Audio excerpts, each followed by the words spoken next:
sports and TV show streams, going live on YouTube, streaming live on YouTube. I got 69% battery on my iPad, and this is my last stream of the day, and it's going to be all the Rescue 911 videos, and I'm putting the iPad in the holder so you can see the TV.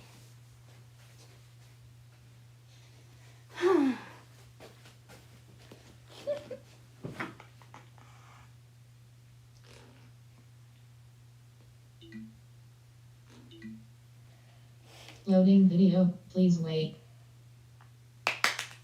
In my late 50s too, and hopefully a little bit forget about this as I'm not 50. I asked her, want to come and help me put wallpaper? Yeah, she knows going to my house in 2 weeks. If she hadn't made it through this ordeal, I'd have been devastated. They'd have probably taken me to Arizona State Hospital. If it hadn't been for 911, she would have died because they were there that quick. They saved her, they put her on a helicopter, they took her where she needed to go, and it was still touchy after that. But she made it because it was Candace. The fact that she had the strength to go and call 911 herself, this hole in her neck, bullet in her face, was just unreal to me. Definitely a hero. Definitely. Without a doubt.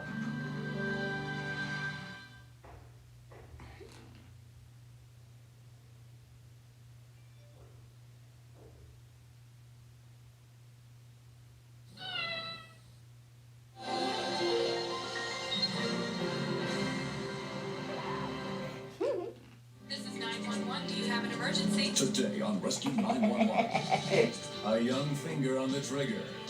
Better be careful with that. Child's play turns deadly. Oh. Oh my God, what have I done? I never thought a gun could do that much damage. Plus, a drainage pipe sucks a boy closer to death. Kept hollering, help me, please don't let me die. On Rescue 911.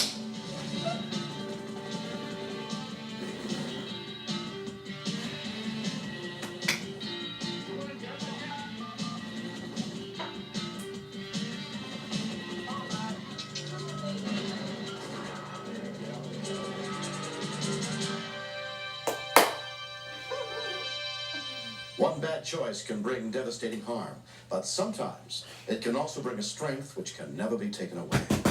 We begin on September 8th, 1994 in Lubbock, Texas. When Melissa Poole went to pick up her husband from work, she left her two older kids, Stephen and Andrew, at home, trusting they would be safe for the short time she was gone.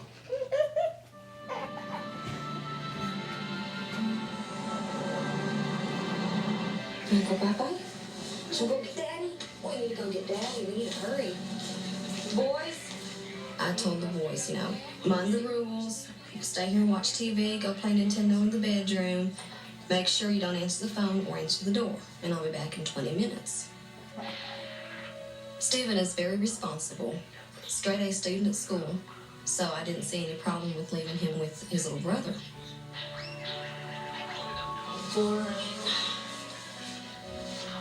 Andrew and me, we were real bored. So I went in the bedroom to play with my dad's camera.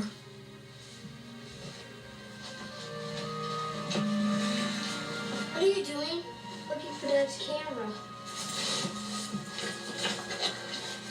Don't you want to take some pictures?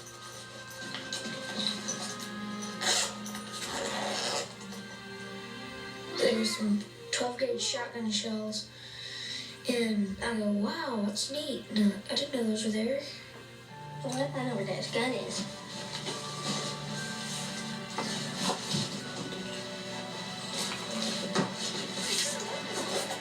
It was new to me. I've never played with it before, and I thought it was real neat, holding the real gun.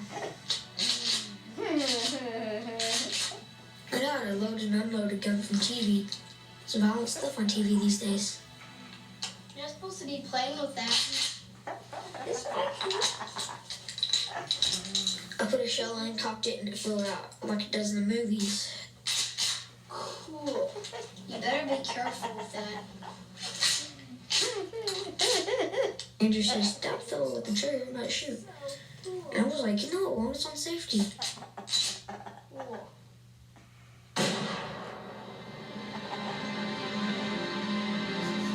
When we continue, That's what stuck with me. To hear him say, "Oh my God, I didn't mean it. I swear to God on the Bible, I didn't mean it."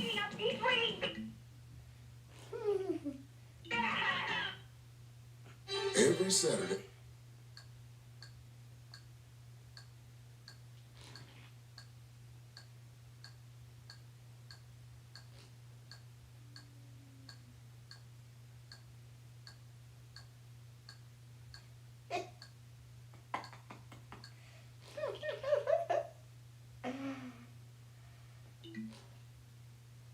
Nights and schedule highlights.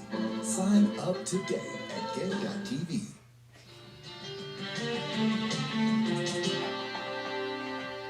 when 11-year-old Stephen Poole took his father's shotgun to play with, the weapon accidentally went off. No one else was home, except his 8-year-old brother Andrew.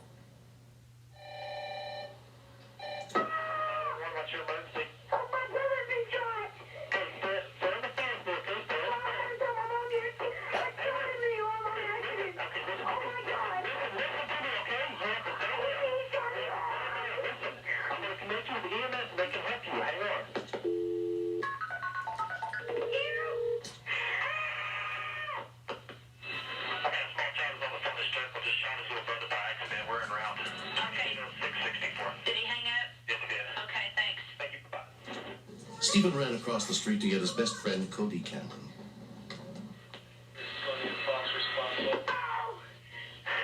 down, okay? Okay, calm down. Where did he get shot? In the arm with the 12 gauge. In the arm? Yes, right in the shoulder. I don't know if he's gonna die or not. Okay, stay calm, okay? You can help him. Don't hang up the phone. Lubbock EMS dispatcher Jenny Finley had called Stephen back. All right? If Hey, you... my mom and dad don't know. I'll play with their gun. Okay, it's all right. It's okay. All right, where are they at? I didn't mean to swear about. Okay. That's what stuck with me through the whole call, and it still sticks with me to hear him say, "Oh my God, I didn't mean it. I swear to God on the Bible, I didn't mean it." Stay calm and listen to me, okay? What's your name? Dad, I'm saying Dad. No, he's not. His neck is hurt. Oh my God. What is your name? What's your name? My name's Stephen Poole. Calm. When dealing with a child, you have to be more motherly. That may mean being firm. That may be speaking in a loud voice to them. I didn't see any skin on the part where it was shot. I never thought a gun could do that much damage. Evan, sit down. Okay. Can you get a clean, dry towel? You need Cody, go get a clean dry towel now. I can't. From the tool there, I got it. Okay. Go, please. Cody, he's bleeding. He's bleeding bad. Stay calm, Stan. Stay calm. My biggest worry was not being able to hear the boy that had gotten shot. I couldn't hear him screaming. In my mind, at first, I thought he could possibly be dead. I wanted to get a towel, but I couldn't open the door. How old's your brother that got shot? He's 8. He's 8? Okay. I can't get it down, Andrew. Is he talking to you? The ambulance? He's about to die. No, he's not. No, he's not. He's not about to die, okay? Gross. I know. You get the ambulance here now. I gotta hang up. No, don't hang up the phone. I'm giving this to my best friend. Okay? Okay. Cody, here. I gotta get a towel. I was like, oh my God, what have I done? All right. You got it.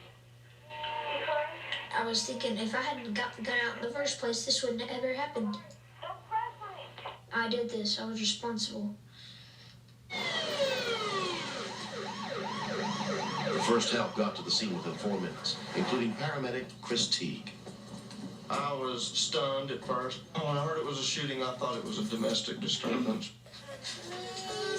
So I didn't expect to see a child laying there. Hey, please show me over the 12 gauge. Where's the gun, please? I'll show you. Okay, the ambulance is there? Yes. Okay, I'm gonna let you off the line. Stay with me, Bob, okay? This child was very critical. He had a gunshot wound across the left side of his chest, his shoulder, and across his neck. You doing okay? The boy had lost a lot of blood. The towel was soaked. This child's injuries were so horrendous that only surgery was going to save this child. I was scared and sad. My heart was pumping fast. When the ambulance pulled away, I thought I might never see my brother again. 8-year-old Andrew Poole was taken to University Medical Center and put under the care of pediatric surgeon Jane Goldthorpe. He was having a great deal of difficulty breathing. We were very concerned that he was going to lose his airway and possibly die within a matter of a few seconds. This was a rather startling injury. The chest wall was literally ripped open by the passage of the pellets. They pretty well told us that he might not make it. I was in complete, total shock. I was scared he was gonna die. I was scared I was gonna lose one of my babies. When they finally let us go into the intensive care unit to see Andrew, I think that's when everything hit me of what was going on, what he had been through. It's like, this is my little baby boy, you know, he's laying in this bed in bad shape. All I wanted to do is just trade places with him. If there's any way possible, I would have. Sorry. He looks terrible. You could talk to him, but he wouldn't answer. Mom said he was doing great, but it didn't look it. She said don't cry in front of him, it might get his hopes down.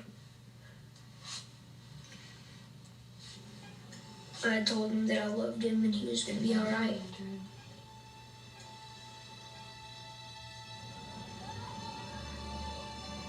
One month has passed since the shooting.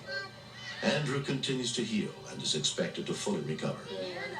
His father, Danny, is grateful. And he was on the edge of death. They told us that Andrew was supposed to be in the hospital for 3 or 4 months, and he got out in 12 days. It's just amazing how he could bounce back from such a very serious injury. If I had one thing to say to everyone who helped Andrew through this, it would be thank you, because they gave me back my son. He's alive because of them. Steven feels sad about what happened to me, but I still forgive him because, I know it was an accident. I think it's important that kids don't play with guns. I don't even think it should be on TV anymore.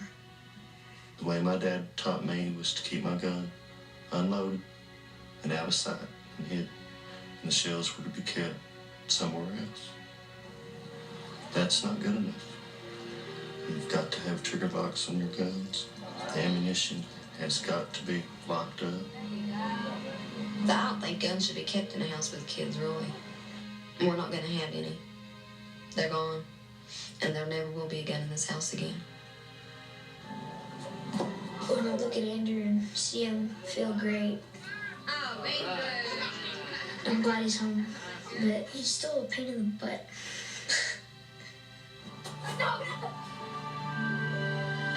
Next. It's a natural curiosity. Everybody likes to play in water, but it's too dangerous. This is big shit.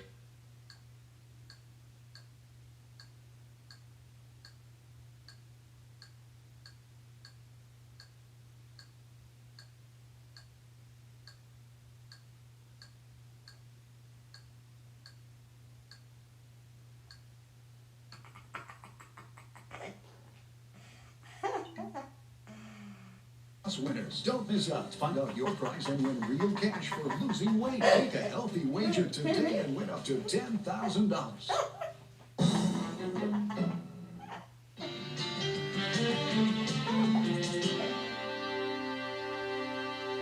On July 12, 1994, a violent rainstorm passed through Eunice, Louisiana. Although the rains brought some obvious problems, Colleen Gustin assumed, having lived in the area most of her life, that when the skies cleared, it would be safe for her son and his friend to go out and play.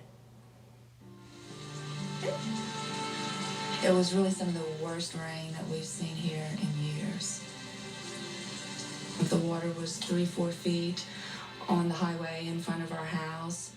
It was something. The boys were pretty much confined to indoors all day. The afternoon when the rain did stop, they asked to go outside and play.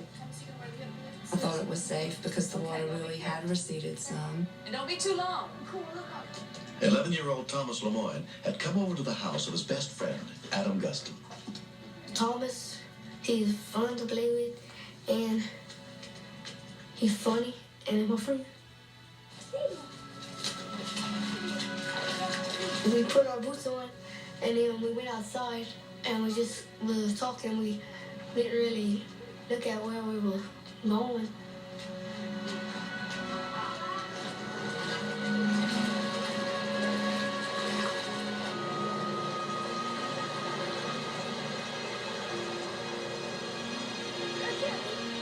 We seen this ditch that was full of water.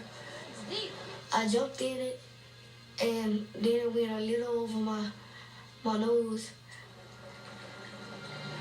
Probably over my head. We found a pipe to the other side of the ditch. And we went and walked across the pipe. It was moving fast.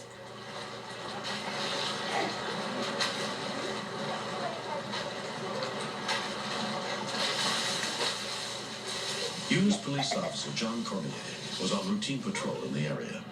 I was watching the water, waiting for it to recede so I can pull up my barricades on the highway. I saw two young boys playing in the water. It's a natural curiosity. Everybody likes to play in water, but it's too dangerous. Get out of the water and go home. If somebody gets hurt, I don't want to catch y'all in here again. The policeman told us to get away from the ditch, and we walked away. They got 15, 20 yards from me, and I went on westbound. I decided I needed a cup of coffee.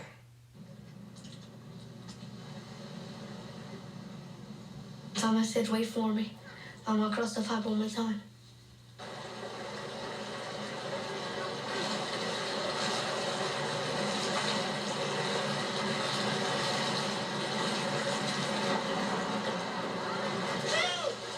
I thought he was faking at first. All you could see was his head.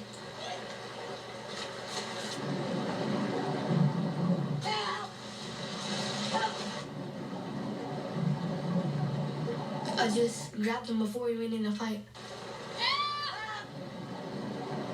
He was going under. I felt it. I didn't want to let him go. So I just screamed help.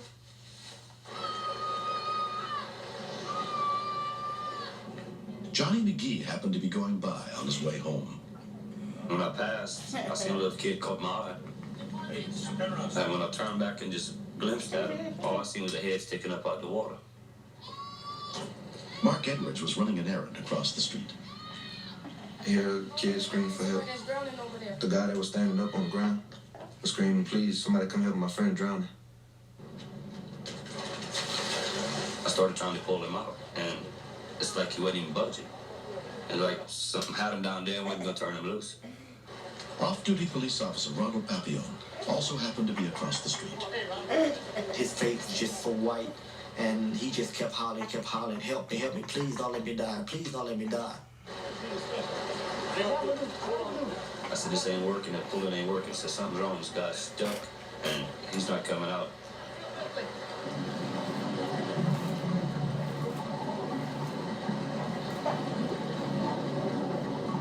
It's like somebody was down there pulling his legs in, I'm trying to pull him out. The current was strong. The way it had him, he couldn't move. I was scared myself. Definitely wanted to drown within arm reach of him. If we made a mistake and slipped up, he was gone. The suction and the current would have took him through the pipes. You're looking at almost a mile underneath through the pipe.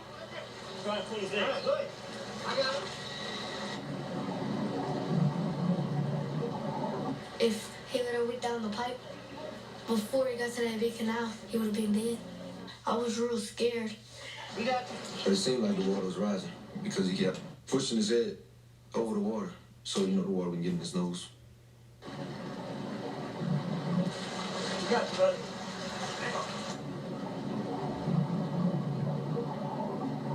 The little fella was determined he was gonna hang on, you know, he wasn't going down, and I was determined I was gonna get him out.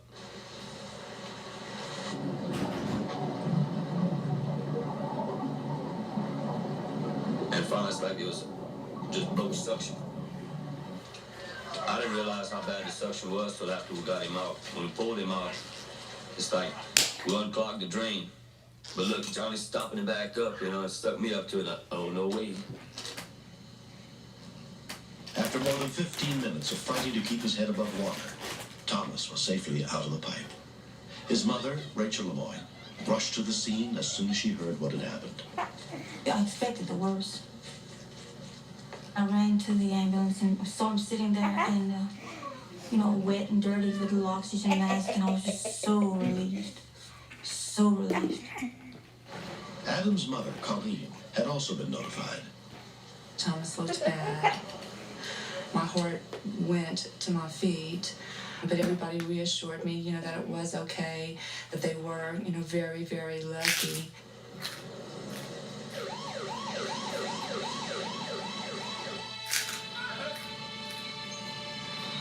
Six months later, Thomas still remembers the day vividly.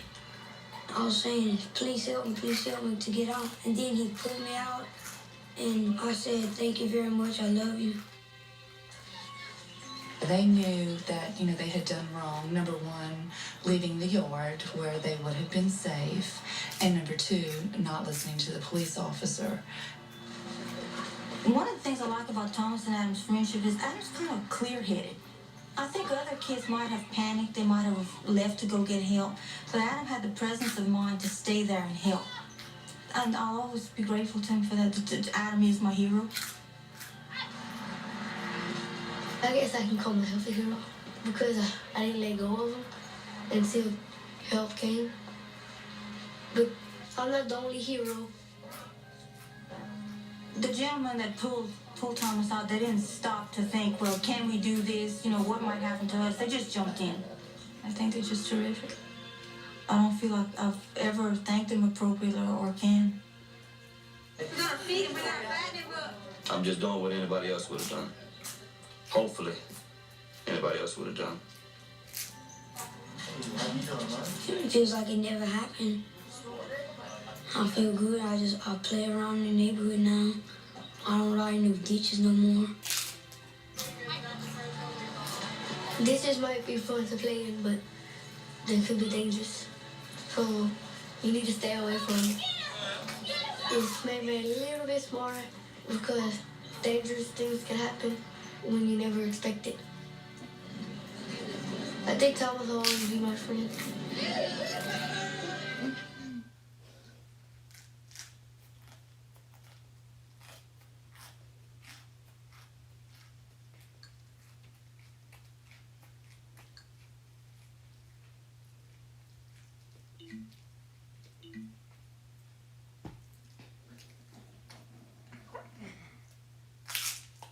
Appropriately or can. We're gonna feed him, we're gonna fatten him up. I'm just doing what anybody else would have done. Hopefully, anybody else would have done. It feels like it never happened. I feel good. I play around in the neighborhood now. I don't ride in no ditches no more. This just might be fun to play in, but they could be dangerous. So you need to stay away from it. It's maybe a little bit smarter because dangerous things can happen when you never expect it. I think Thomas will always be my friend.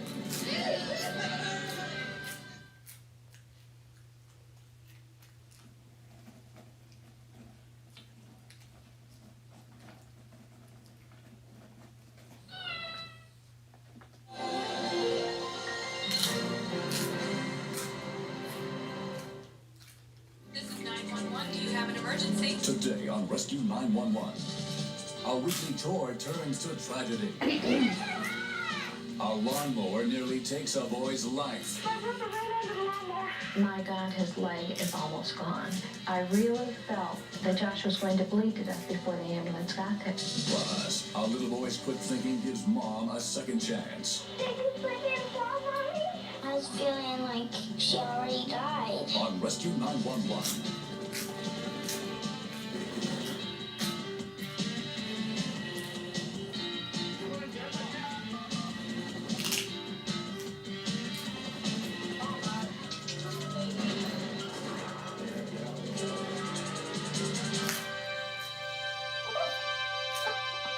Karen and Jack Hackett lived in the rural community of Thompson Station, Tennessee. Their 5 acres of land had always provided a safe place for their kids to have fun, but on April 19th, 1993, they discovered that sometimes a child's worst enemy is his own innocent playfulness. My husband was getting ready to leave for work, and he was discussing the length of the grass with Amanda. The back part, worry about the front part. 14-year-old Amanda mowed the lawn about once a week. No, get back. I got cut the grass. My brothers, Josh and Jerry, they're twins and they get into everything. Most of the times you have to tell them 5 times what they have to do before they'll do it.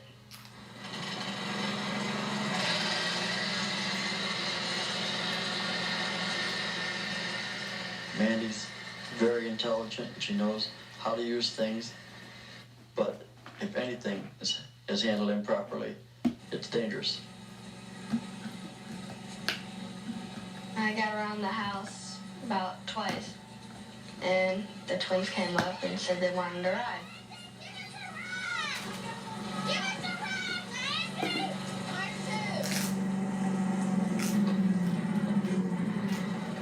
Where do you want to go? I told him I'd pull him to swing set without the blades running. So, that's all.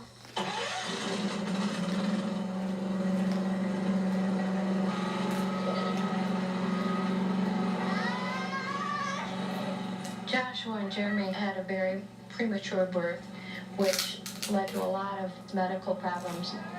They didn't think Jeremy would walk, and Joshua was so fragile and so little. You cannot tell them that they can't do anything, because they'll prove you wrong every time.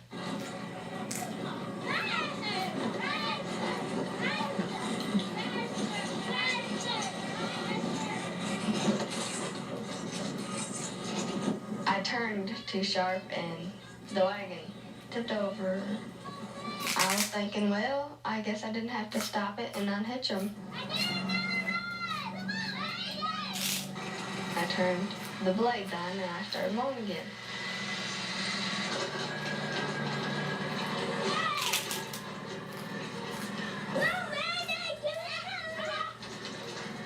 Just ran up to Amanda, but she didn't hear him because the blades weren't.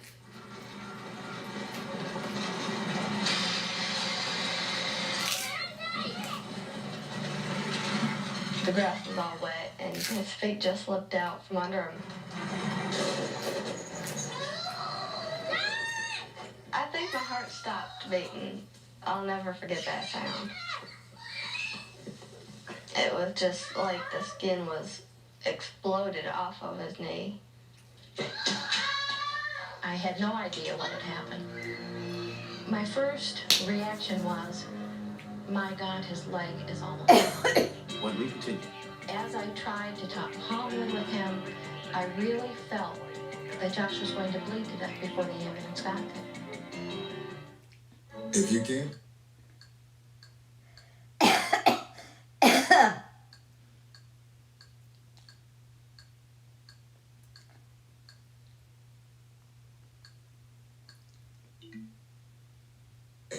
We were given Walker. Walker Texas Ranger. Now every Sunday from 6 to 10 p.m. Eastern on Get TV.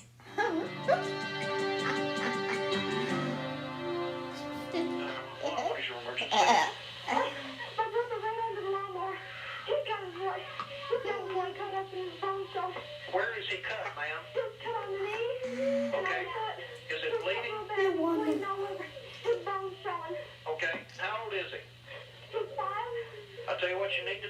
got some clean cloth there? Come on, get some clean cloth. You got it. Williamson County Dispatcher Guy Carden was handling the call. The biggest problem would be to make sure he didn't bleed to death. You could hear her brother scream or cry in the background. And you need to hold pressure over the wound there. Hold pressure over it, Mom. Hold pressure over it. She stuck her hands up, like, where? There's more than one. I don't have a million hands. The nearest rescue unit was more than 12 miles away. See if that's going to slow the bleeding down for us, okay? Oh, no, he's cut on his belly, too. Cut on the belly?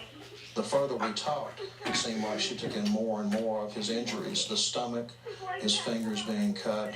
I was trying to think of which one would be the most dangerous, which one would be the most life-threatening.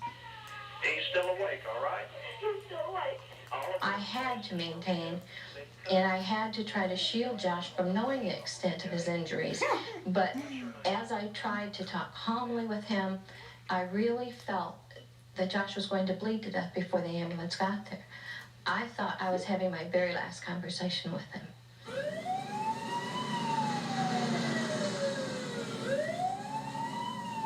Within 16 minutes, the first rescue unit arrived, including EMT Bobby Rutledge.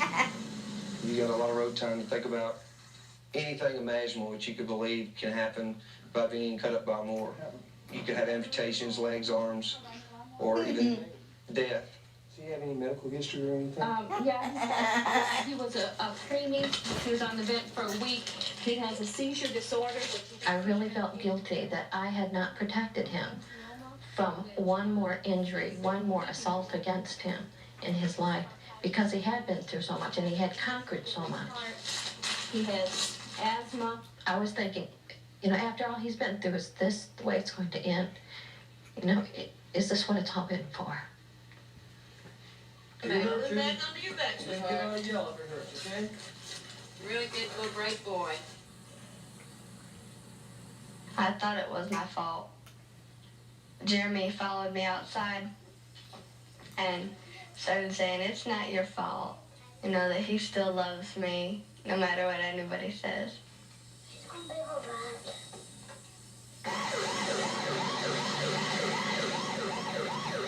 Also got about a 1-inch laceration to the heel, and he's got some laceration. At Vanderbilt Children's Hospital, Josh was treated by a team of doctors, including pediatric urologist John Brock. There were multiple operations that had to be performed for Joshua, both orthopedic and urological in nature.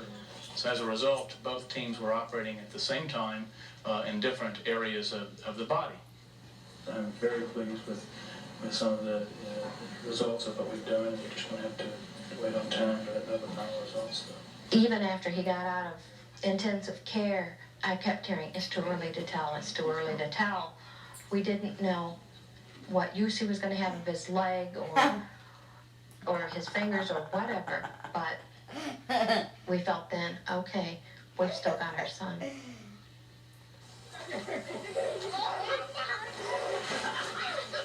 Less than 5 months later, Joshua Hackert has made remarkable progress. About a month after the accident, it was his 6th birthday. We bought him a bike, and he was determined he was going to ride his bike. So he did everything he could to strengthen his muscles. He swam every day, exercised his leg. He didn't like it. He cried, but he did it.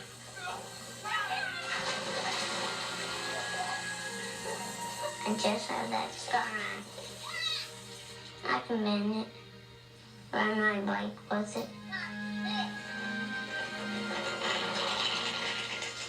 I read in the paper that many of the ambulances in our state are not well enough funded that they are able to carry child-sized equipment with them.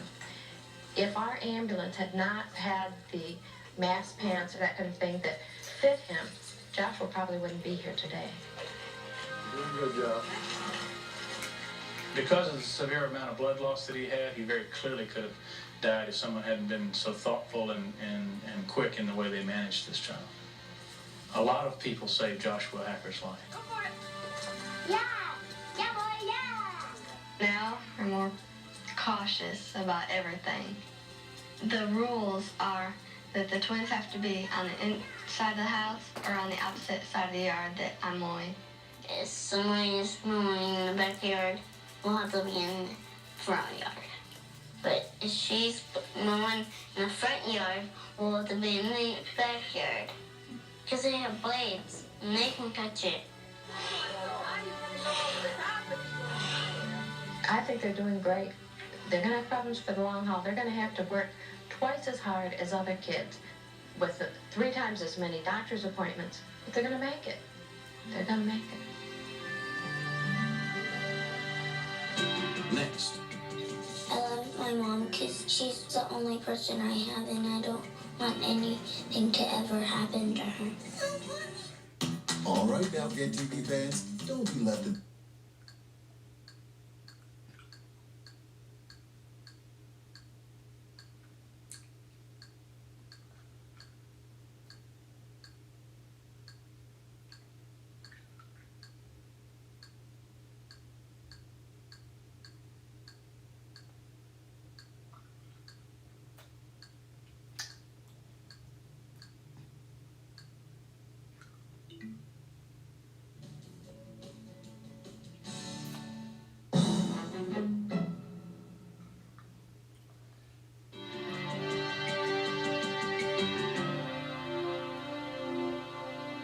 Silva Har lived alone with her 6-year-old son, Armando, at their home in Oakland, California. In many ways, Silva had come to depend on Armando as the man of the house, but she never relied on him more than on the morning of October 28th, 1994. Almost finished with breakfast? Yeah. All right. You have your costume ready to take to school? Yeah. And what are you going to be? Captain Hook. I love my mom because I was born by her, and she's really nice. And she's the only person I have, and I don't want anything to ever happen to her.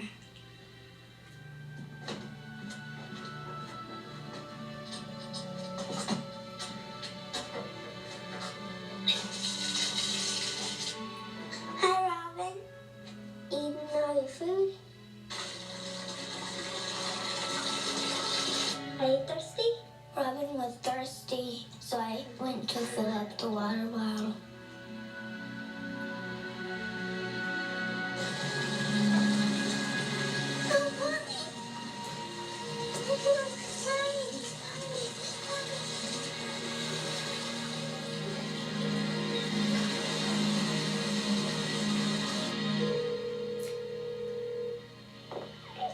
Good morning, fire and medical. What is your emergency?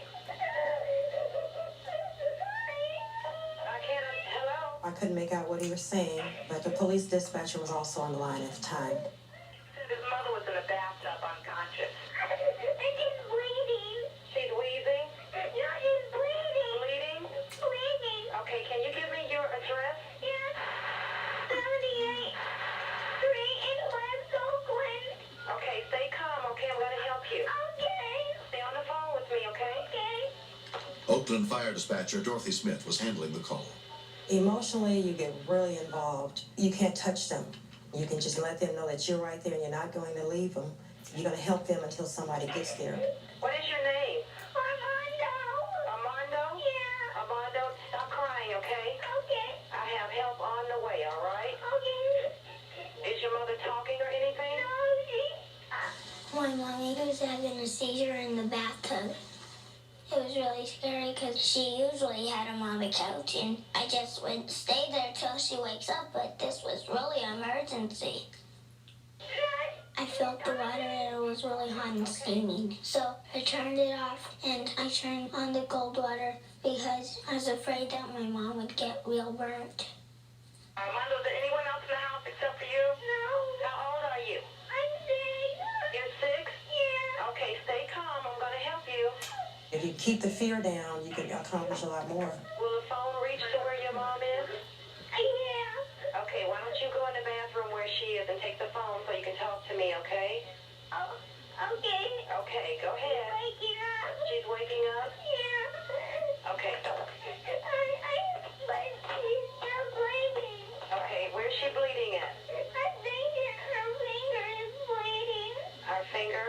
Yeah. Okay, that's all right. You're going to help her, okay? Here's a towel. He started trying to talk to her at that point, so I think she had come to for a minute, and that made me feel better that she was still alive. Tell your mommy that we have an ambulance on the way. Okay. Tell her now. Let her know. Mommy, there's an ambulance. On the way. Okay?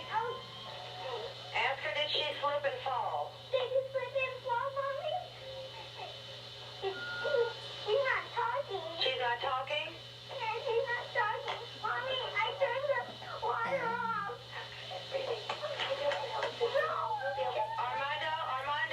It was hard to see my mom like that. I was feeling like she already died. Armando? Okay, she was talking, right? She's not talking anymore? She's not talking anymore. She's not? He's very intelligent. With the kid, you can control the conversation a lot easier. If they're upset, you can calm them because they have to listen to hear you. With an adult, they scream over you. Okay, have you ever seen how CPR has been done? No. Could you do that if you had to for your mommy to help her? Yeah. Okay, do this for me, okay? What? Put your face by her nose and see if you feel any air coming from her nose when she breathes. Coming from her nose. No? There is? Okay, she's breathing then, okay? Okay. I want you to stay real calm so you can help her until the paramedics get there, all right? You're doing really great, okay? Okay. Do you have to go to school this morning? Yeah. Okay, don't cry. I wanted to hug him. I wanted to pull his mother out of the water. I wanted to cry with him. Armando, you're doing really good. They should be there any second now. Okay. Now I need you to check your mom again. My mom is Armando. Peeled. Her skin is peeled? Yeah. Was that hot water? Yeah. She's burned to a point that her skin has peeled off her body. It had to be really bad. There's even more fear in my heart now because all I could think of was this little 6-year-old was going to watch his mom die. Can you pull the plug? It's already plugged. Well, I think he was. Well, then he started doing something. Okay, is it too hot for you to pull the plug? Oh, here's the police. Okay, good. Let them in. Okay. Make sure it's the police, though. I was still scared for both of them. I felt if she didn't make it, I failed him and her. Within minutes, police, fire, and rescue units arrived, including American Medical Response paramedic Todd Quilici. What do you guys got? The only history that we got was from the son, and he had told us that his mother had a seizure history. Paramedic Jeannie King also responded. She was awake, but definitely very confused. That's normal after a seizure. We got the sterile burn sheets on her and started cooling measures because, for one, it relieves some pain, and two, it stops the burn. We're gonna stand you up. I was very impressed with the boy. He was smart enough to turn off the hot water and turn on the cold water, which is very important because he started the cooling measures right then. Is my mommy gonna be okay? I wonder. It's good for all those people being taking care of my mommy. My mommy wasn't around. I don't know how to cook and I wouldn't be healthy. 38-year-old Silver Har was taken to the burn unit of Alta Bates Medical Center and put under the care of Dr. Gerald Kaplan. What happened? The skull burn injury is one of the most common injuries that we see today, but it's a very preventable injury. Okay, I can go ahead and clean her up. Tap water hotter than 125 degrees is unnecessary. At 140 degrees, you can sustain a burn in 5 seconds. At 156 degrees, 1 second flat will put you in the hospital. Patients have died of burn injuries just from the bathtub or shower. Silva has completely recovered from the incident. Really happy. And I take daily medication to control the seizures, but every once in a while there is a breakthrough seizure, and that's what happened that day. We're gonna have lots of things to talk about with Grandma. When I found out my mommy was okay, I felt like it was my birthday party. Can you go around? The 911 operator who helped him was unbelievable. She handled the situation so well, and she was right there for Armando. When I see Dorothy, I'm gonna thank her and give her a big hug. Hi. Recently, 6-year-old Armando got the chance to give Dorothy the thank you hug he had been saving for her. Yeah? Who am I? Dorothy. Armando was excellent. He knew about his mother's medical condition. He even knew what part of Oakland he lived in. I wish I talked to more Armandos. That's why I haven't got. It's really important for kids to know how to call 911 because really good people can die if they don't call sometimes. I'm a very lucky woman. I have a fabulous little boy who I love dearly, and he saved my life. I love you. I love you too.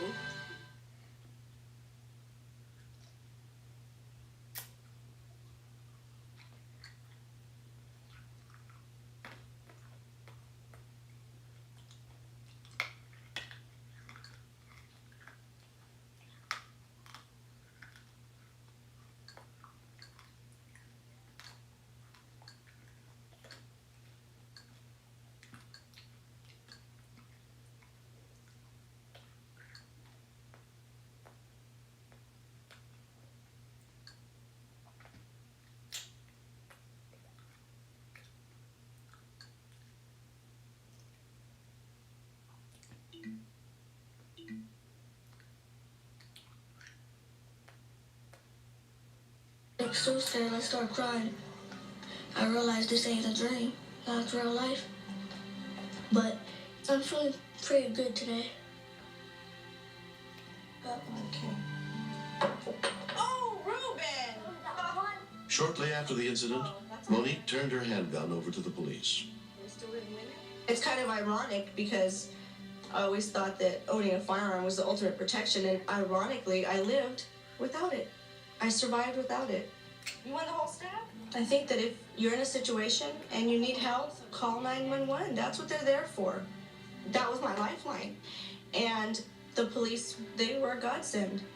The system works. Mommy loves you. Give me a kiss. Oh, get away. Oh. You're a good kid.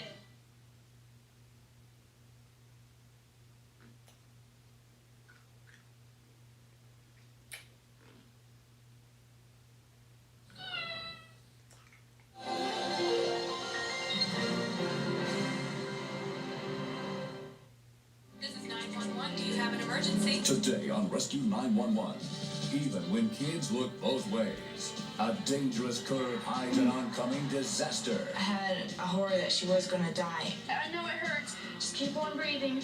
From the x-rays, it was clear that she'd broken every bone in her face. Plus, a woman in labor depends on her children. I was just a kid. I shouldn't be here delivering a baby. On Rescue 911.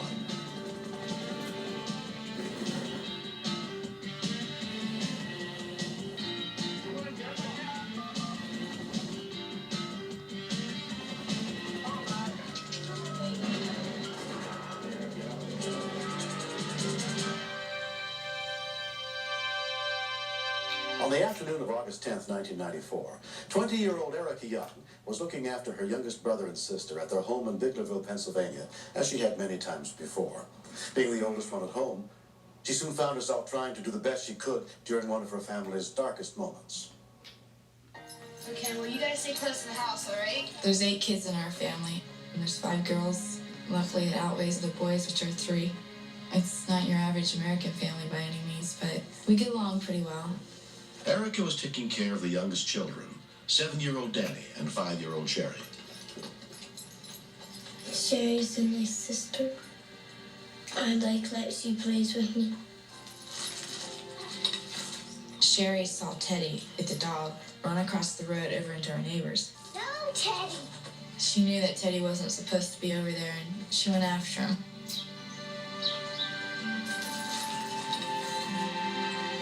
Maida Switek lived right across the road. Teddy comes over quite frequently. Hi, Sherry, Teddy. Teddy home? Yeah.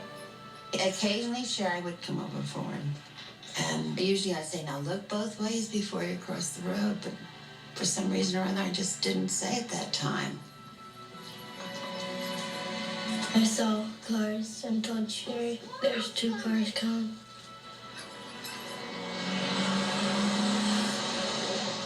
She thought I only said 1.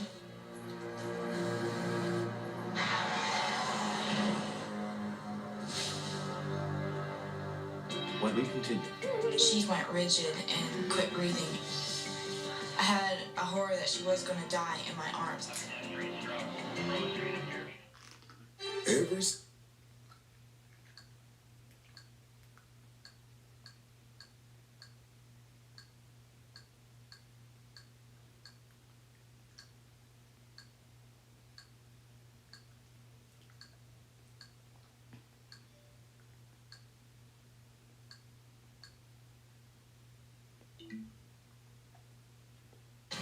Walker, Texas Ranger. Now every Sunday from 6 to 10 p.m. Eastern on Get TV.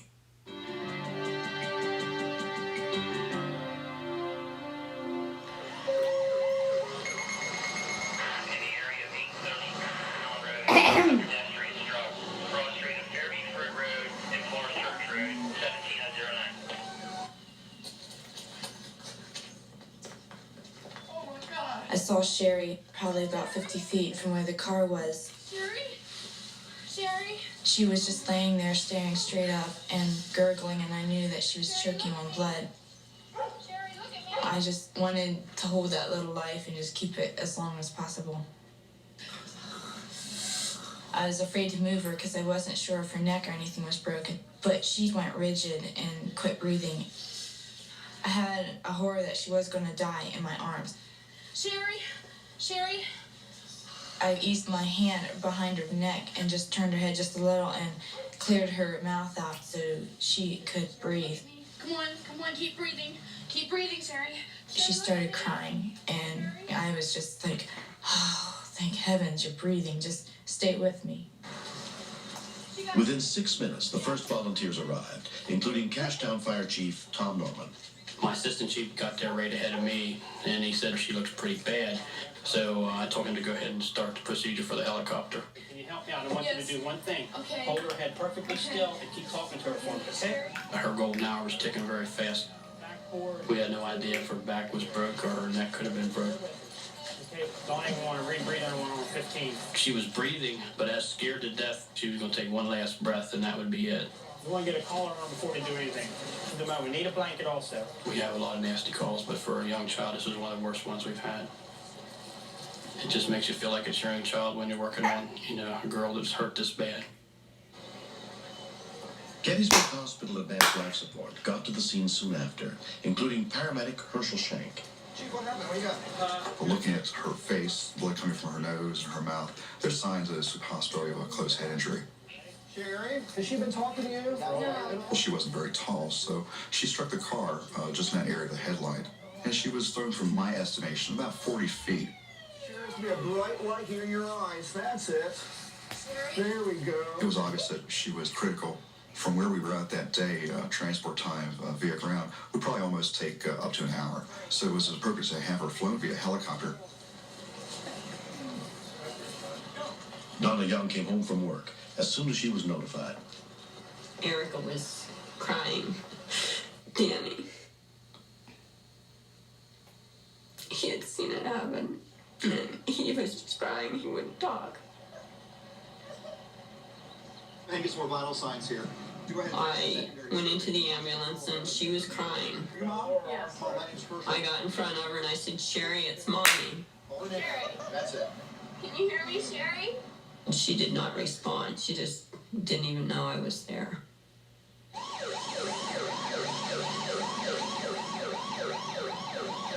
I had to stay waiting for Dad to get home. Oh, that was bad. When Dad came through the driveway and had to tell him Sherry was hit. My first remark was, well, how bad? And she said at that time that they medevaced her to Hershey Medical Center. I work as a helicopter mechanic for police and medevac operations. So I knew it would be very serious because I know they don't medevac people for anything less than a severe trauma.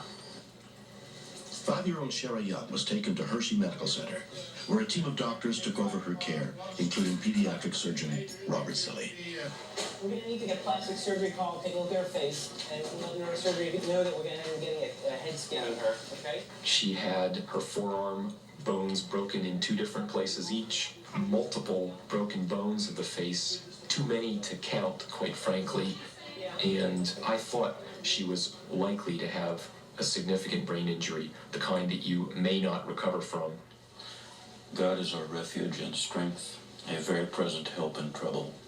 Though the earth be removed, and though my wife and our pastor was there with my older daughter, and at that time there was no information. Everything was a wait and see. You can see that the midface is shattered on both sides, so we got a lot of work to do. Plastic surgeon Stephen Kaler was in charge of the delicate operation to reconstruct Sherry's face. From the x-rays, it was clear that she'd broken every bone in her face. This is certainly, without a doubt, the worst facial fracture in a child that I've ever seen.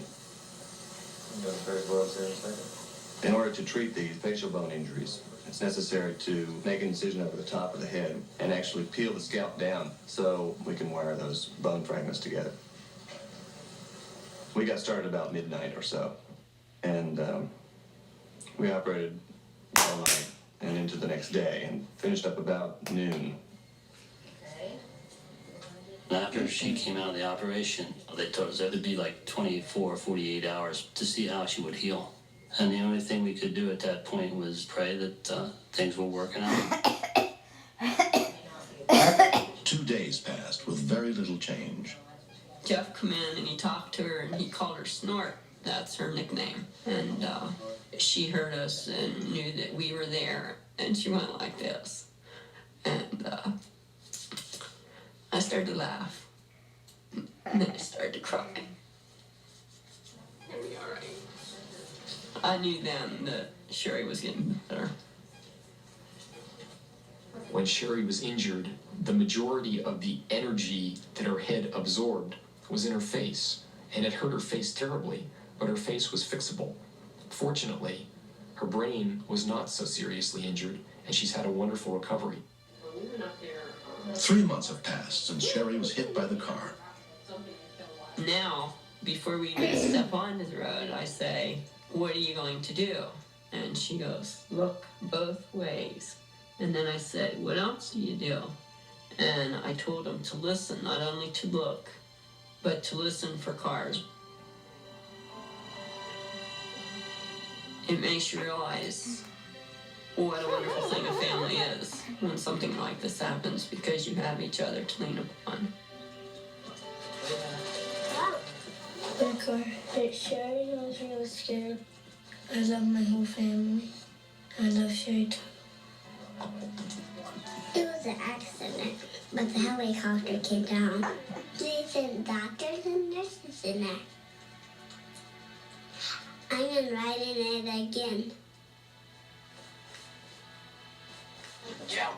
If I've learned anything, people can arise to a need and fulfill it. If it wasn't for Erica being able to have the courage to do what she did, the doctors or nobody else probably would have made any difference. Doing good. Sherry's a very dramatic little 5-year-old. She's very animated, she's very active, she's very wild. Her accident hasn't slowed her down one bit. And it's been great to see her back to her normal self. It's really great.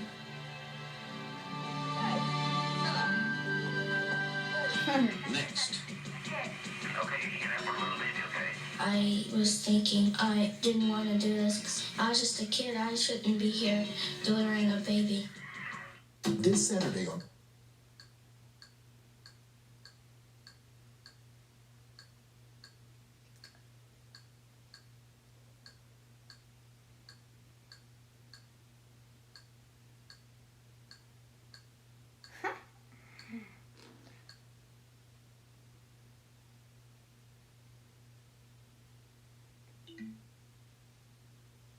Target store today.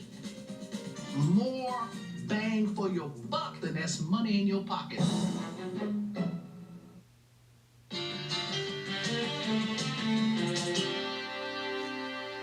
On September 23rd, 1994, in Blue Springs, Missouri, Christy King's fourth child was still not due for 12 more days.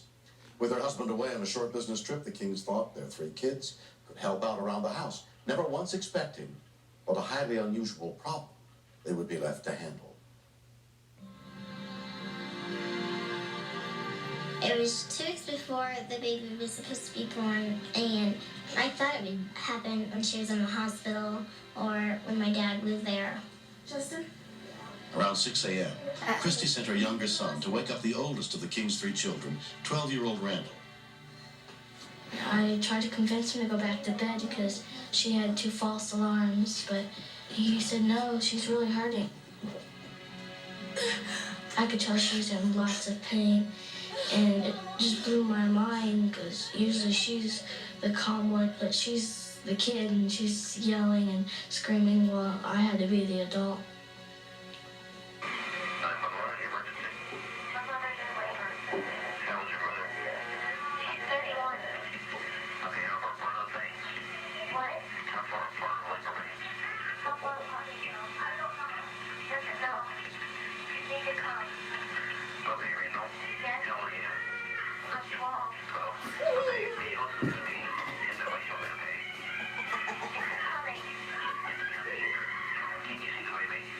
Blue Springs police dispatcher Brian Alexander was handling the call. It was a young boy on the other end, and in the background, the mother is screaming. I was nervous for the caller and for the woman. There's so many things that I was thinking of that could go wrong.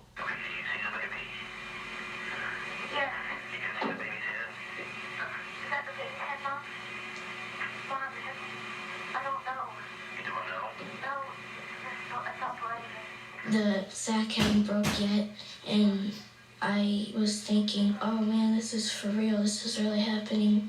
I just wanted my dad to be here or my grandma. I was just a kid, I shouldn't be here delivering a baby.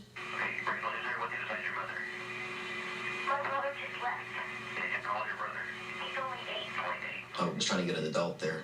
Maybe I could talk to have him help, but there were no adults in the house. Usually it's tough dealing with a child, but he was very calm. He kept me calm.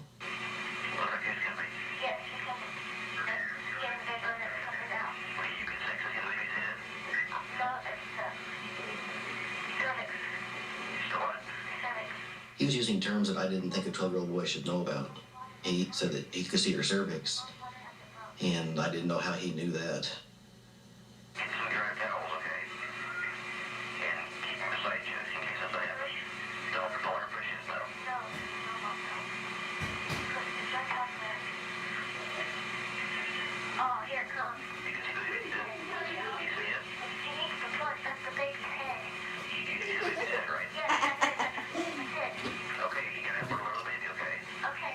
The operator asked me to deliver the baby, and I didn't want to do this because I might hurt the baby, but I had to do it because I was the oldest, and my mom trusted me.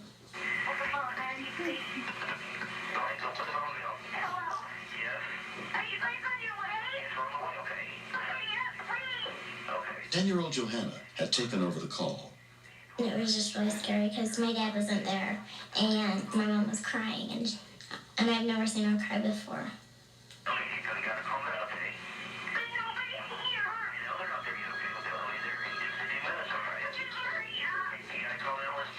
I looked down and saw the baby's head, and I saw her cheeks and eyes and mouth. I've never seen anything like it. And then its shoulders were sticking out, and I didn't want to force it out, so I just pulled it out a little more.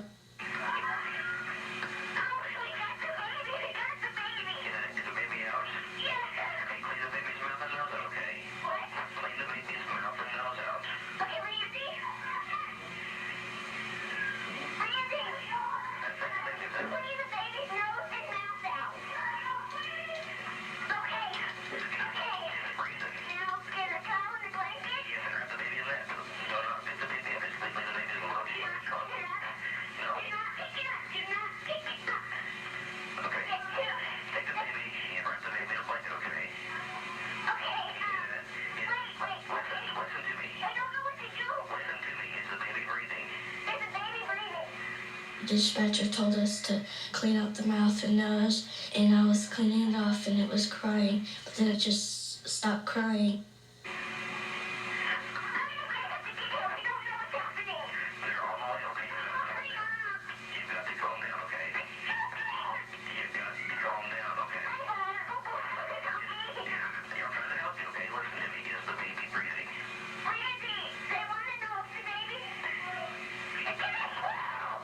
When they told me the baby was blue, I got a big lump in my throat. I knew that brain damage could set in on a baby in minutes.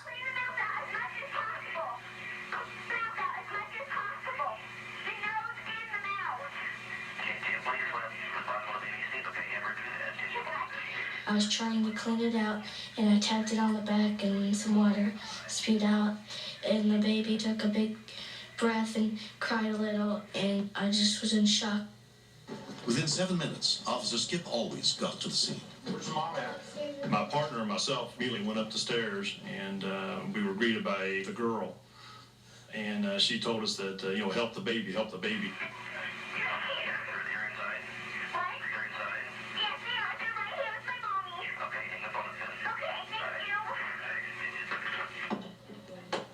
She said thank you and hung up.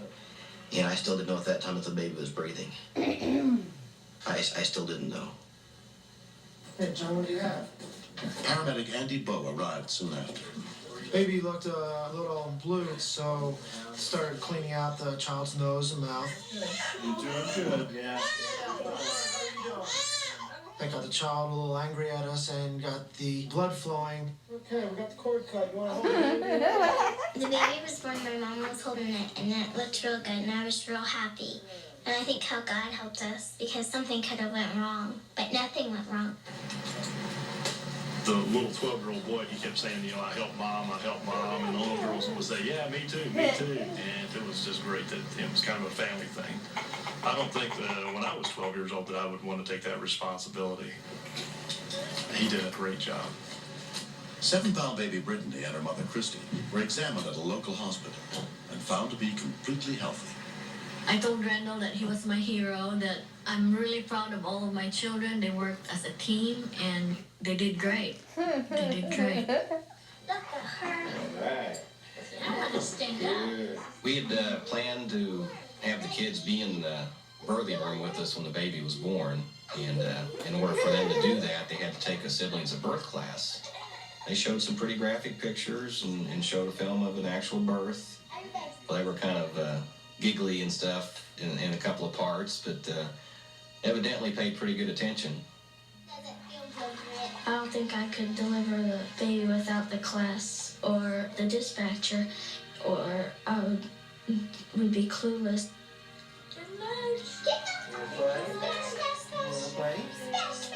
Randall delivered it, and I was just real proud to see him do that and be brave enough.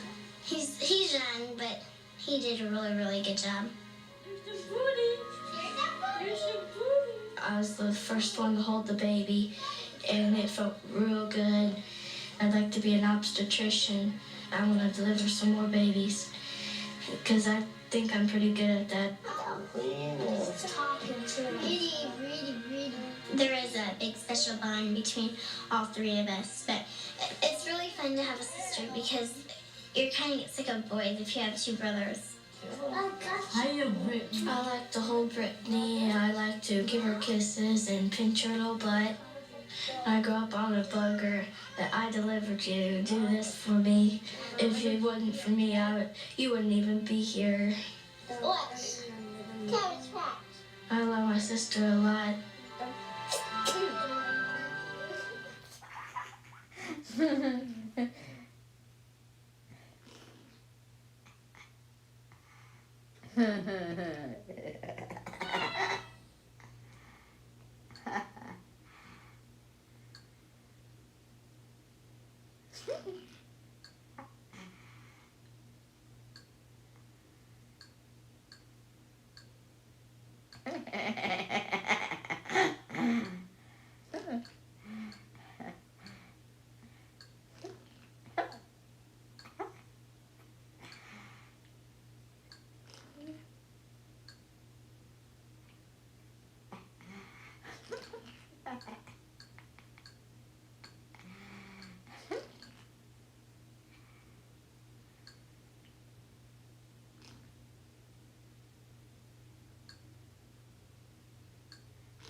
She trusted us enough to make that call.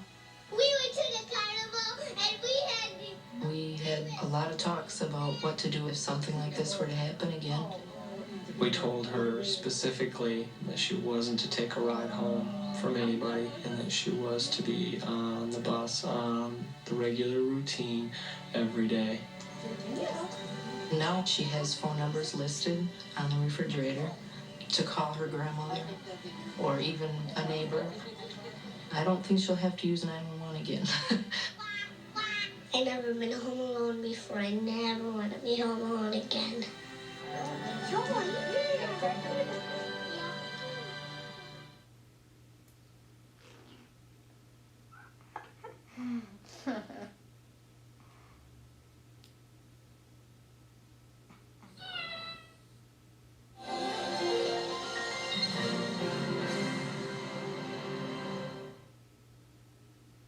This is 911. Do you have an emergency? Today on Rescue 911. Keys in the ignition. A car on the loose backs into a total nightmare. He looked like he was on deathbed. We told we loved him. Plus, when cops confront a dangerous suspect, a police dog risks its life. Marco had been shot. On Rescue 911.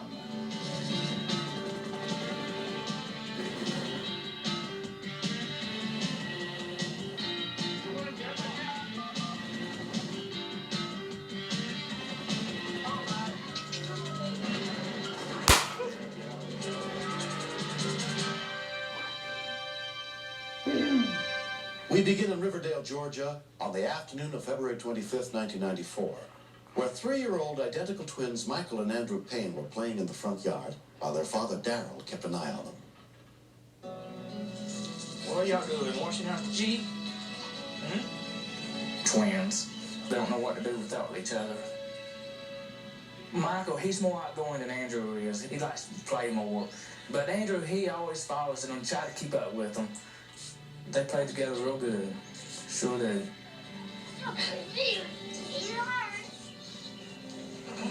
I turn the ignition on to listen to the radio. Y'all watch it. Y'all square each other, okay? They're both over there watching the Jeep at the same time.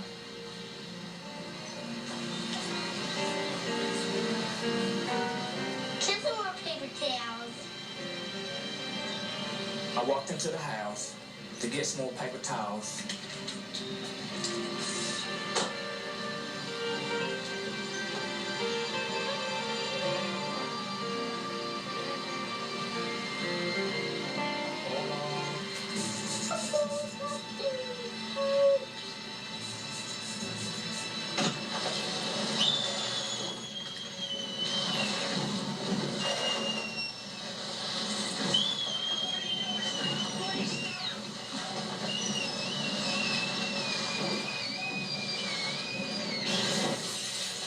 When I heard it pop out of gear, I just wanted to make sure Michael and Andrew was okay.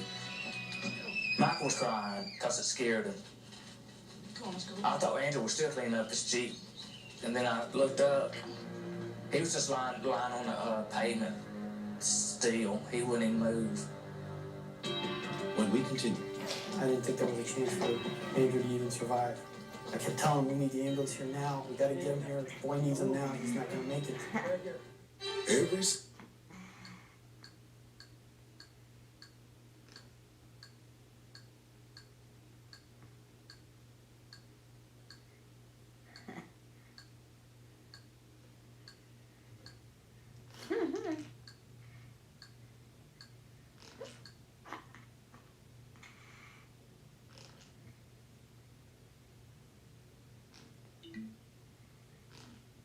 More bang for your buck than that's money in your pocket.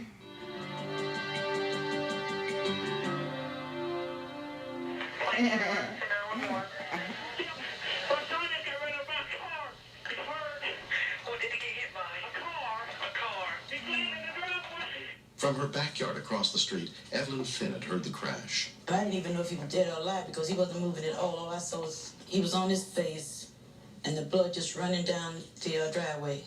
Neighbor Ken Liederbach also came over to help. When I saw her bend over Andrew, It looked like a pile of rags to me. I put my hand on him, on his back, and I could see blood was coming out of his ear. And I knew the left side of his face was crushed.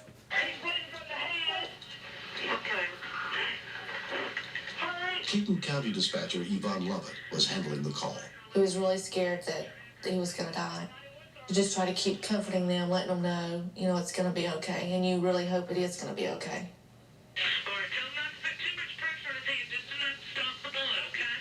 Stay with us. I didn't think there was a chance for Andrew to even survive.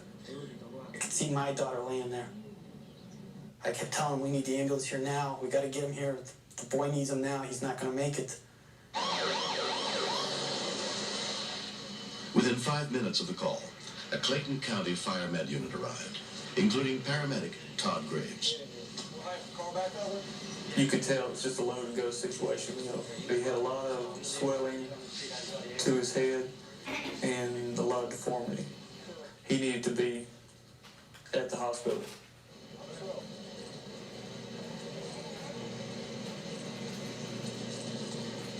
When his face came up, it was like chalky white. It was just so terrible. I can't explain the feeling. Brian, can we get some electrodes out of the ambulance for you? I knew only a miracle would save him. The helicopter came in and did a hot land where they don't cut the engines off. We just carry the patient right over, load them up, and then they're gone. Just that quick.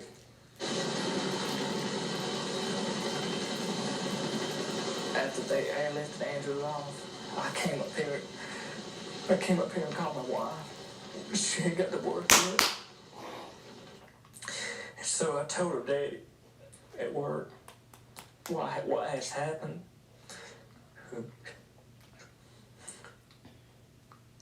I told him that Andrew has got ran over by a car. All right, here we go. 3-year-old Andrew Payne was admitted to Eggleston Children's Hospital under the care of neurosurgeon Joseph Petronio.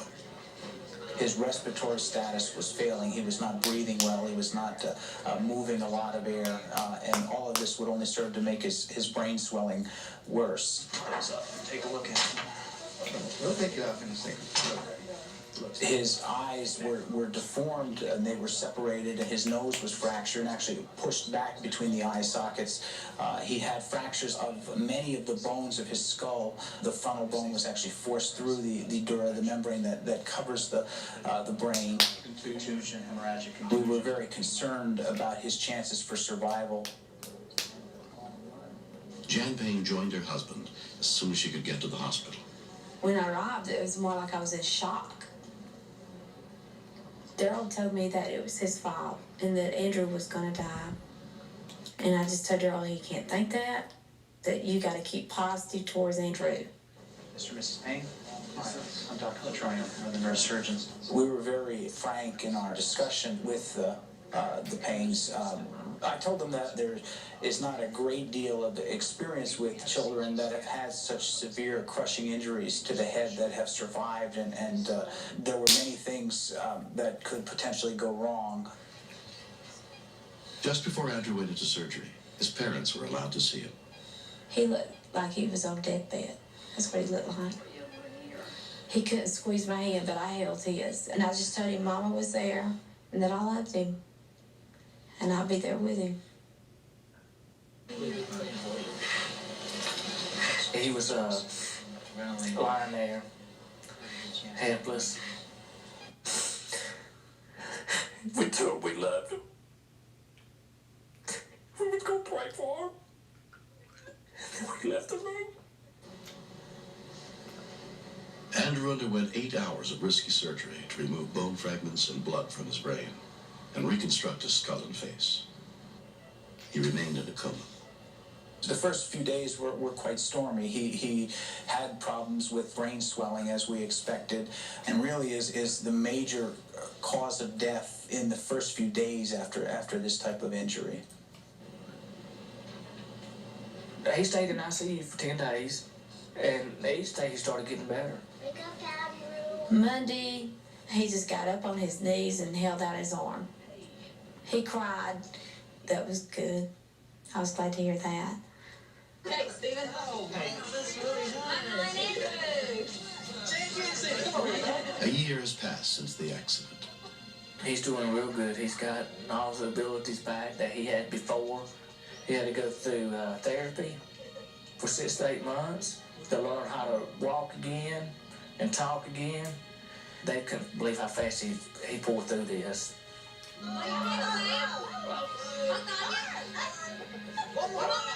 We have a saying that trauma is no accident, and we sometimes lose sight of how fragile children are and how just a slip of the mind can result in a disastrous situation. You got your napkins? Don't let your children play in the car. Lock the doors when you get out. Because they're just so dangerous. Although Andrew has suffered some hearing loss, Dr. Petronio is amazed by his progress. Hi, good to see you again. He's actually done better than we could ever imagine. He looks almost identical to his twin brother. Hi. How you doing? Given how he looked when he first came in and given the concern that we had about whether or not it was even going to be possible to save his life, to see him playing with his twin brother now, I would consider that to be a miracle. I like to thank all the people that were out here, the firemen, the police, the helicopter that did fly into the hospital, and especially Dr. Petronio. He's a great guy. He's super. He saved his life.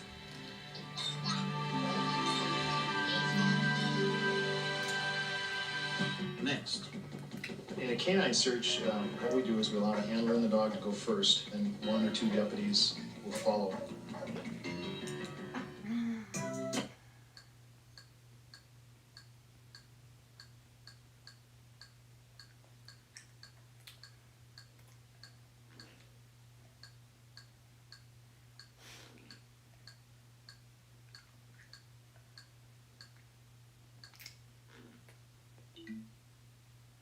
Or to enroll in a dual complete plan from United Healthcare.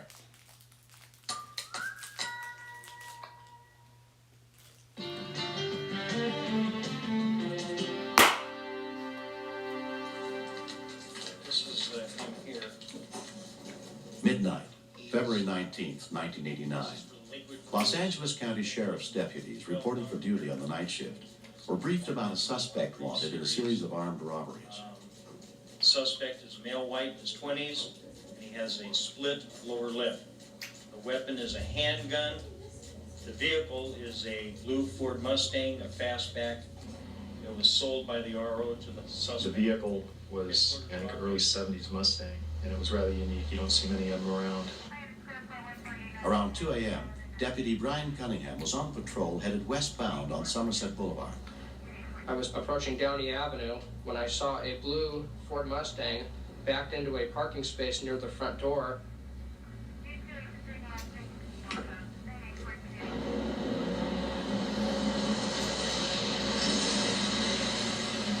I recognized that that was possibly the vehicle in the watch briefing. I got close enough to the car to make a license plate on it, and then I ran the plate via sheriff's radio. King David. It was moments later that the suspect walked out of the convenience store. He made eye contact momentarily.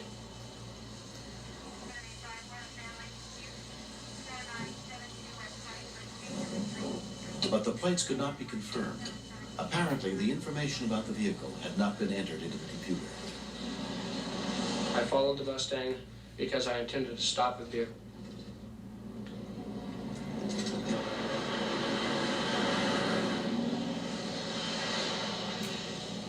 I initiated a traffic stop. 136 boy, ran my suspicious vehicle. I'm making a traffic stop on Somerset Boulevard East. I left a little more room between the suspect's vehicle and my radio car than I normally would on any given traffic stop. The suspect started yelling at me as though he was trying to taunt me to come up and talk to him. I saw that he had a scar on his lower lip, which was consistent with the watch briefing that we had been given. He sped off from the traffic stop.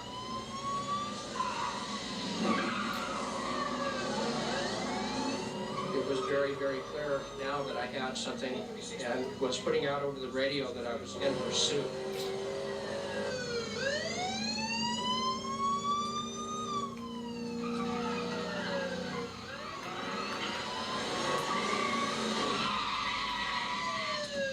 She was turning on Peter South of Somerset. Get in the house! 136 finding units ready containment. The female ran into the front door, and the suspect ran behind the house. Deputy Cunningham immediately radioed for backup to help contain the area.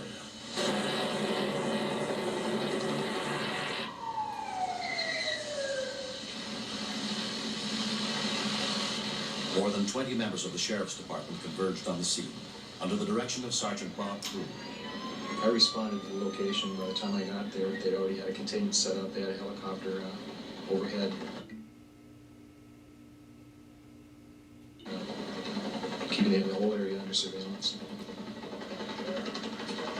Because it was a rather large area, it would be almost impossible to search it on foot, so we elected to use a canine unit.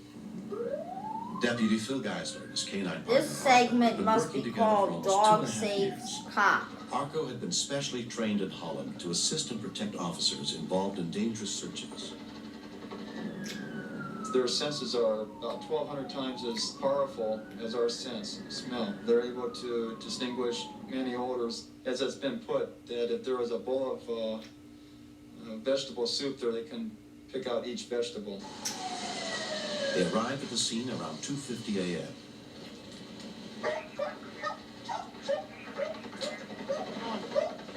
We had a pursuit. It terminated over here. Deputy Geisler was brought up to date and warned that the suspect was presumed to be armed and dangerous. When I'm doing a search, I know that Arco's going to be the lead man out there. He's going to find the suspect before I will most of the time.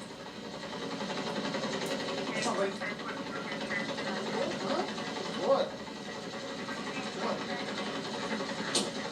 What's the layout look like in the backyard there?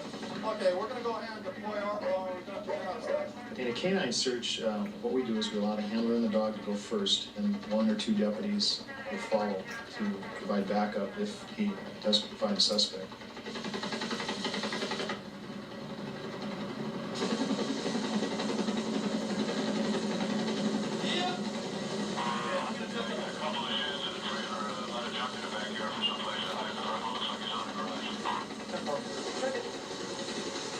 He began working in the yard, attempting to pick up a scent.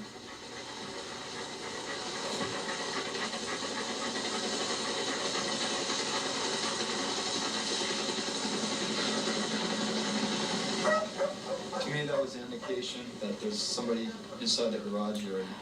I can see Arco is still working at the garage door. Guys in there.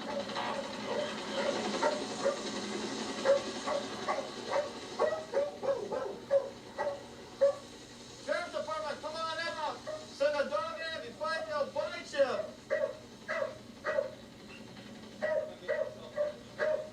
Ryan, you open up the garage door on this side. I want you to come to me. We positioned ourselves next to the garage, and Deputy Geisler opened the garage door. Come on, Brian. We were in a bad position.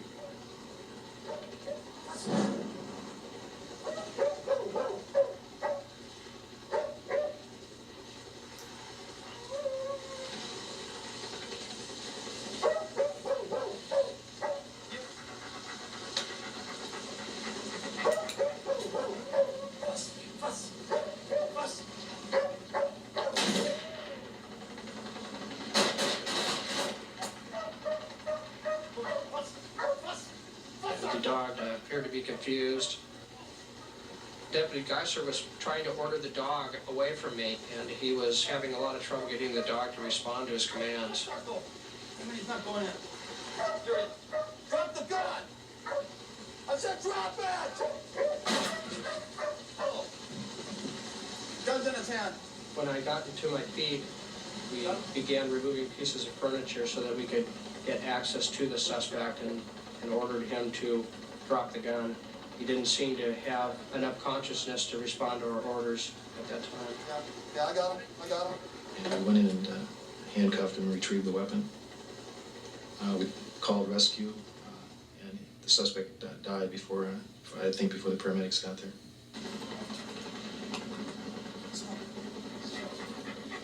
Later on, I found out a lot about the suspect. Found out that his girlfriend had told deputies that he had just got out of jail. He wasn't going to go back. He told her, yeah, I'm going to shoot it out with the cops. I'm not going to go back. As I was driving back to Lakewood Station, I heard licking sound. So when I opened up the back door, he kept on licking, and then as he turned his head and looked towards me, I saw that there were what appeared to be 2 bullet wounds with blood on the side of his fur. Arco had been shot. It's okay, buddy.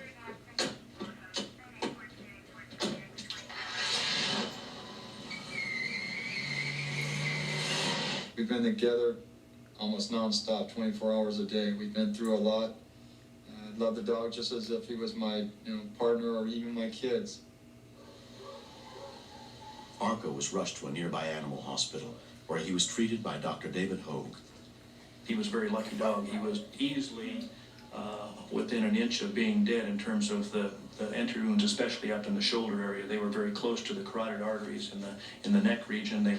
If they had been towards the center of the body another inch, they would have entered the chest cavity. The bullet would have probably done grave damage in the chest cavity also.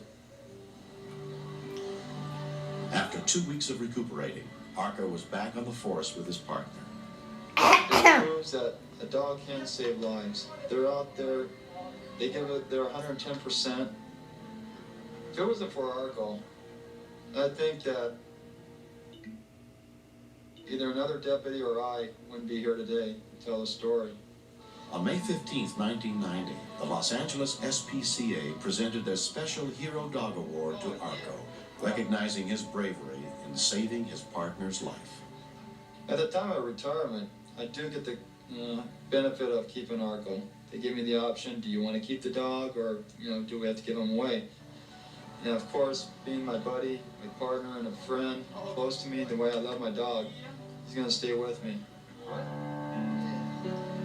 What?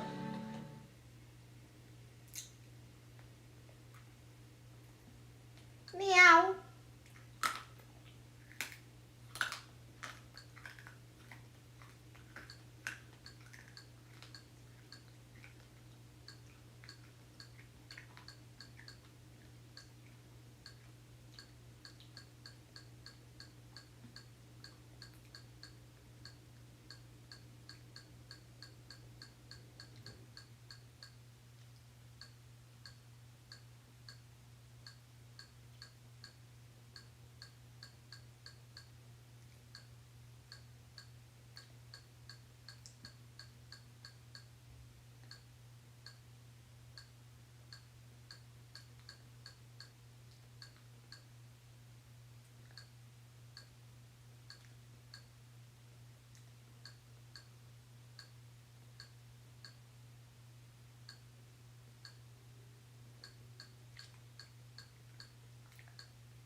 Married with Children, The Gypsy Cried, 13-0-0, SEC, recorded Jan 19th, 2020. A psychic sees good things for Steve, Elle, and Peggy, but tragedy is in the cards for Marcy Amanda Burst, who insists that the lucky ones accompany her as insurance on a business flight to New York. Vandergelder, F. William Parker. A subsidiary of Johnson & Johnson, has withdrawn its PhysioMesh flexible composite mesh from the market.